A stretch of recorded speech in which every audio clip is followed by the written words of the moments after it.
NDA में भगदड़ मचने वाला है और बहुत सारे सांसद ऐसे हैं जो इंडिया अलायंस में वापस आने वाले हैं। कई ऐसे लोग हैं जो वापस आ सकते हैं। अभी देखिए भाजपा में भगदड़ कैसे मचती है। 250 से भी ज्यादा सांसद ऐसे हैं भाजपा में जो आज कांग्रेस की पृष्ठभूमि से वहां पे गए हैं। तो हो सकता है कि भारतीय जनता पार्टी में भगदड़ मच जाए, इन पार्टियों में भगदड़ मच जाए और ये पार्टियां ताश के पत्तों की तरह बिखर जाए। तो अभी इंतजार कीजिए, कुछ भी हो सकता है। आज 26 दलों की बात हो रही है, हो सकता है कि आने वाले समय में हमारे पास 30 दल हो। अगर वो 30 दल एक साथ एकजुट होकर एक मंच के नीचे आके कहें कि कोई एक व्यक्ति प्रधानमंत्री पद का उम्मीदवार बनेगा और वो व्यक्ति अगर प्रधानमंत्री पद के उम्मीदवार के रूप में नरेंद्र मोदी के सामने चुनौती पेश करता है तो वही व्यक्ति इस देश का प्रधानमंत्री बनेगा और कोई नहीं बन सकता है। 2 बैठक हुई है, 200 रुपए कम हुए हैं, अभी 2-3 बैठक और होने दीजिए। इन लोगों की जो जमीर नाचेगी ना, जब जागेगी तो ये नाचते हुए आएंगे और पेट्रोल के दाम को, डीजल के दाम को, रसोई गैस के दाम को, सभी के दामों को कम करेंगे। और 200 कम हुआ है ना, 500 कम होगा, हो सकता है ये मुफ्त में दे दे डर के मारे। तो हिंदू मुस्लिम पाकिस्तान, एक बार आप वोट ले लिए, 2 बार आप वोट ले लिए, देश की जनता तीसरी बार मूर्ख नहीं बनेगी। इस बार आपको बता देगी कि धर्म की सियासत करने वालों को, जो सांप्रदायिक सियासत करते हैं, उन लोगों को वापस भेजने वाली है इस देश की जनता। इस बार नरेंद्र मोदी भ्रष्टाचार पे बात करेंगे। नरेंद्र मोदी को व्यापक घोटाला दिखता है, शिवराज सिंह चौहान का बोमई का घोटाला दिखता है, उनको दिखता है अजीत पवार का 70,000 करोड़ का घोटाला। क्या कहते थे देवेंद्र फडणवीस? चक्की पीसिंग। आज उसी अजीत पवार को 70,000 करोड़ के घोटालेबाज को आपने उप मुख्यमंत्री बना के अपने कैबिनेट में बैठाया है। आपका भ्रष्टाचार आपकी वॉशिंग मशीन से बाहर ही नहीं निकल पा रहा है। पहले आप अपनी वॉशिंग मशीन से बाहर निकलिए, उसके बाद आप भ्रष्टाचार पे बात कीजिए।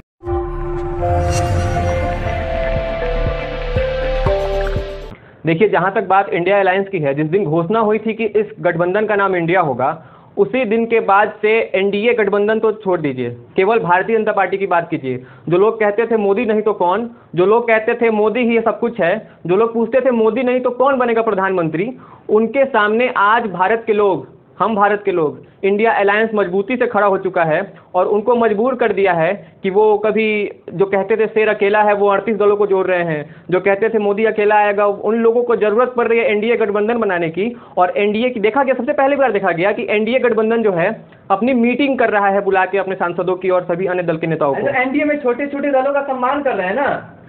हमारे पास 26 क्षेत्रीय दल हैं और वो 26 ऐसी पार्टियां हैं जो अपने अपने राज्य में सबसे मजबूत जनाधार रखती हैं। और जब वो पार्टियां एक साथ आ जाएंगी, आप समझ रहे हैं, 2019 के लोकसभा चुनाव में इस पार्टी के पास 67% वोट बैंक था। वो 67% वोट बैंक जो मोदी के खिलाफ गया था, वो पार्टियां अब एकजुट होकर एक ध्वज के नीचे, एक छत के नीचे बैठी है ताकि अहंकारी सत्ता को हराया जा सके और नरेंद्र मोदी की गुजरात में वापस घर वापसी करवाई जा सके। लेकिन नरेंद्र मोदी तो कह रहे हैं कि पिछली बार का सारा रिकॉर्ड तोड़ के इस बार भाजपा पूर्ण बहुमत के साथ सरकार में आएगी।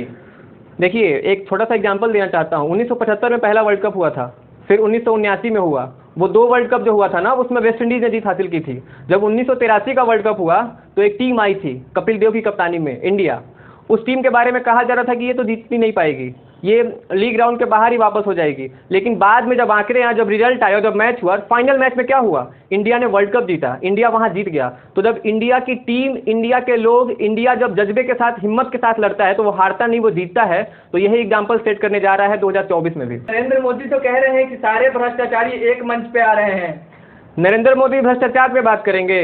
नरेंद्र मोदी को व्यापक घोटाला दिखता है, शिवराज सिंह चौहान का बोमई का घोटाला दिखता है, उनको दिखता है अजीत पवार का 70,000 करोड़ का घोटाला। क्या कहते थे देवेंद्र फडणवीस? चक्की पीसिंग। आज उसी अजीत पवार को 70,000 करोड़ के घोटालेबाज को आपने उप मुख्यमंत्री बना के अपने कैबिनेट में बैठाया है।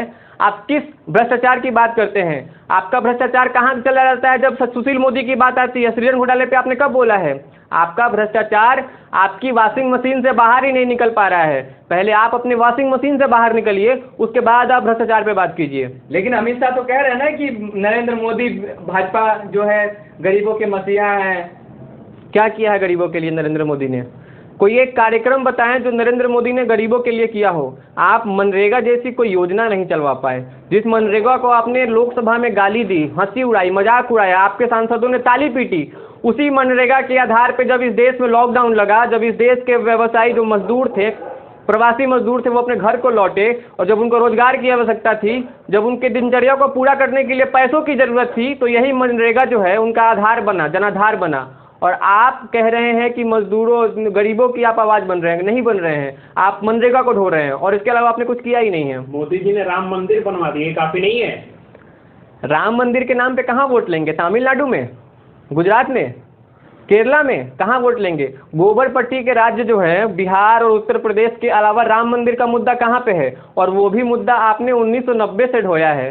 2014 में आपने राम मंदिर का मुद्दा अलापा, 2019 में राग अलापा। इस देश की जनता बेहद मूर्ख नहीं है। आप लोगों ने जो समझ रखा है ना कि मूर्ख बना के वापस वोट ले लेंगे राम मंदिर के मुद्दे पे, बाबरी पे मुद्दे पे, हिंदू धर्म के मुद्दे पे, मुसलमान पे, पाकिस्तान पे। तो हिंदू मुस्लिम पाकिस्तान एक बार आप वोट ले लिए, 2 बार आप वोट ले लिए, देश की जनता तीसरी बार मूर्ख नहीं बनेगी। इस बार आपको बता देगी कि धर्म की सियासत करने वालों को, जो सांप्रदायिक सियासत करते हैं, उन लोगों को वापस भेजने वाली है इस देश की जनता इस बार।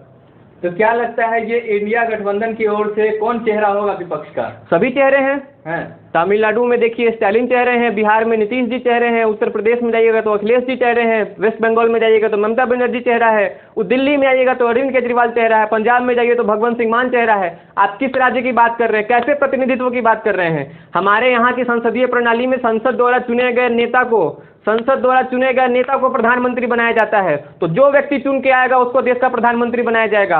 और अगर ये तय होता है कि जो संयोजक बनेगा इंडिया अलायंस का, अगर ये तय होता है कि कोई प्रधानमंत्री पद का उम्मीदवार बनेगा, तो जितनी भी क्षेत्रीय पार्टियां हैं, ये जितने भी 26 दल हैं, आज 26 दलों की बात हो रही है। हो सकता है कि आने वाले समय में हमारे पास 30 दल हो। अगर वो 30 दल एक साथ एकजुट होकर एक मंच के नीचे आके कहें कि कोई एक व्यक्ति प्रधानमंत्री पद का उम्मीदवार बनेगा, और वो व्यक्ति अगर प्रधानमंत्री पद के उम्मीदवार के रूप में नरेंद्र मोदी के सामने चुनौती पेश करता है, तो वही व्यक्ति इस देश का प्रधानमंत्री बनेगा और कोई नहीं बन सकता है। एक बात बताइए, 30 दल की आप बात कर रहे हैं, क्या लगता है एनडीए से 10 दल लेकर आएंगे? क्योंकि अभी तक आपके पास 26 दल हैं।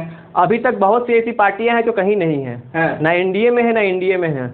और एनडीए में भी कई ऐसी पार्टियां हैं जिनको सम्मान इज्जत नहीं मिल रहा है। आप उदाहरण स्वरूप देखिए ना, आपने अनुप्रिया पटेल को कितना इज्जत दिया है, अनुप्रिया पटेल के साथ आपने क्या किया है।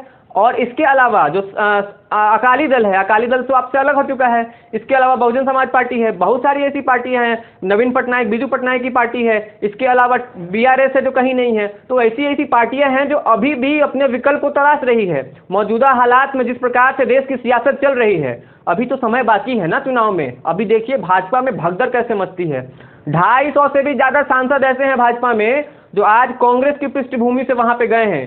और वो जब भाजपा की सरकार बन रही थी तो चले गए, जब कांग्रेस की सरकार बनेगी तो वापस भी तो आ सकते हैं। तो लग रहा है कि वापस आ जाएंगे वो लोग। कई ऐसे लोग हैं जो वापस आ सकते हैं। ज्योतिरादित्य सिंधिया के बारे में क्या कहेंगे? ज्योतिरादित्य सिंधिया कौन है? मैं उनको नहीं जानता हूँ। जो दल बदलू लोग होते हैं, जो यहाँ से वहाँ चले जाते हैं, जमीर की सौदेबाजी कर लेते हैं, प्रधानमंत्री बनने की महत्वाकांक्षा में, मुख्यमंत्री बनने की महत्वाकांक्षा में, वो लोग कहाँ रहते हैं? ज्योतिरादित्य सिंधिया एक समय ऐसा था जब 2009 के लोकसभा का एग्जाम्पल देखिए, एक तस्वीर में कहूँ चाहे तो आप मैं दिखा दूंगा। 2009 के लोकसभा चुनाव जीतने के बाद जब राहुल गांधी, सचिन पायलट, ज्योतिरादित्य सिंधिया जब सदन में बैठते थे, तो राहुल गांधी चौथी पीढ़ी में बैठते थे और तीसरी सफ में ज्योतिरादित्य सिंधिया बैठते थे। आज सिंधिया जी जो है वो 5वीं सफ में बैठते हैं। भाजपा ने उनका इज्जत जो है वो सूटकेस उठाने वाला कर दिया है। एक ऐसा मंत्रालय दे दिया है उनको जिनका पूरा जो सामान है वो प्राइवेट अडानी के हाथों में बेच दिया गया है। तो वो कर क्या रहे हैं भाजपा में? आ जाएंगे तो आ जाएंगे, नहीं आएंगे अपने घर में रहें। एक बात बताइए, महंगाई को लेकर के चर्चा हो रही थी, एलपीजी गैस को लेकर भी चर्चा हो रही थी। मोदी जी ने तो 200 कम कर दिए हैं। 2 बैठक हुई है, 200 रुपए कम हुए हैं। अभी 2-3 बैठक और होने दीजिए। इन लोगों की जो जमीर नाचेगी ना, जब जागेगी, तो ये नाचते हुए आएंगे और पेट्रोल के दाम को, डीजल के दाम को, रसोई गैस के दाम को, सभी के दामों को कम करेंगे। और 200 कम हुआ है ना, 500 कम होगा। हो सकता है ये मुफ्त में दे दे डर के मारे। अच्छा, तो बीजेपी के नेता तो ये भी कह रहे हैं कि ऐसा ना हो कि ये लोग ताश के पत्ते की तरह चुनाव आते आते बिखर। बिल्कुल, अपने बारे में बहुत सही कह रहे हैं। ऐसा ना हो कि जब इंडिया गवर्नमेंट जो है, इंडिया अलायंस जो है वो मजबूत हो, जब नीतीश कुमार के नेतृत्व में कांग्रेस, मल्लिकार्जुन खड़गे और राहुल गांधी के नेतृत्व में जब मायावती बैठेगी, ममता बनर्जी बैठेगी, अखिलेश यादव बैठेंगे, तृणमूल कांग्रेस के अलावा जब अरविंद केजरीवाल बैठेंगे, शिवसेना बैठेगी, तो हो सकता है कि भारतीय जनता पार्टी में भगदड़ मच जाए। उनके अलायंस में जो भी पार्टियां हैं, चाहे वो उत्तर प्रदेश की पार्टी हो, चाहे वो बिहार की पार्टी हो, चाहे वो केरला की पार्टी हो, तमिलनाडु की पार्टी हो, इन पार्टियों में भगदड़ मच जाए और ये पार्टियां ताश के पत्तों की तरह बिखर जाए। तो अभी इंतजार कीजिए, कुछ भी हो सकता है। भगदड़ मचने वाला है, एनडीए में भगदड़ मचने वाला है। और बहुत सारे सांसद ऐसे हैं जो इंडिया अलायंस में वापस आने वाले हैं, जो यहाँ से गए थे वो वापस आने वाले हैं। और बहुत सारी ऐसी पार्टियां हैं जो सम्मानित नहीं महसूस कर रही है वहाँ पे, तो वो पार्टियां भी आ जाएंगी। सबका स्वागत रहेगा।